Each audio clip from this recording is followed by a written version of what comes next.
Hey guys, so I'm in my car on my lunch break at work, and I just thought I would touch on something that has been coming up a lot lately with some of the patients that I work with, and that is the feeling of lack of motivation to do the exercises and workouts that are recommended for recovery after a stroke, especially when you're on your own and without that outside support and encouragement.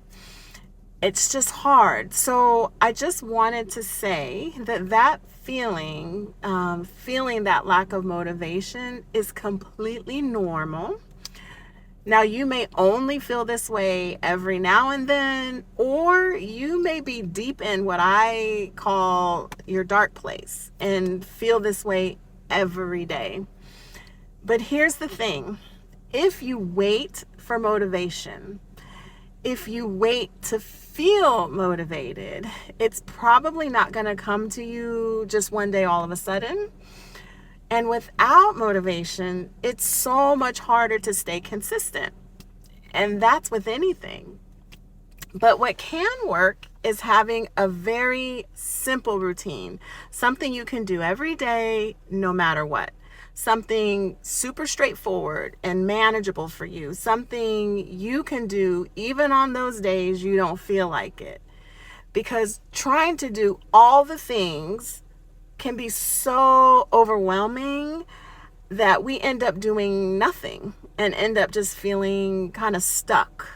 But taking consistent action's the key here. No matter how small that action may be, even when you don't feel like doing it, is where motivation is born.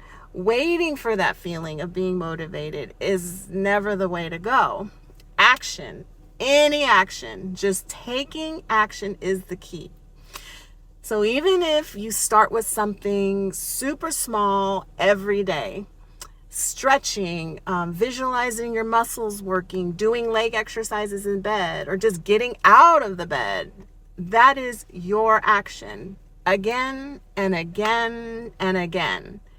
And then when you're ready, add another simple task to your routine, another piece, one thing at a time.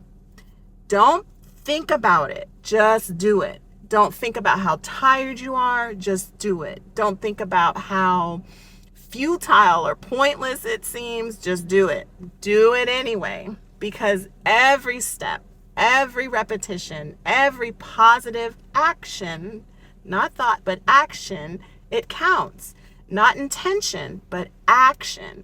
So if you're feeling like a lack of motivation is plaguing you right now, don't wait for that feeling to change. Start small and do it anyway. Okay. All right, I have to go, but I hope this was helpful to someone out there. And if you know someone who may need to hear this message, please share it. And as always, I'm here to help. So please leave me a comment if you have questions, or if you don't mind sharing what things have worked for you to help you stay motivated during your recovery. Okay, I'll see y'all next time. If you found this video helpful, don't forget to subscribe for more DIY videos to help you along the way in your stroke recovery. Struggling at home? Have a question? Leave me a comment. I'm here to help.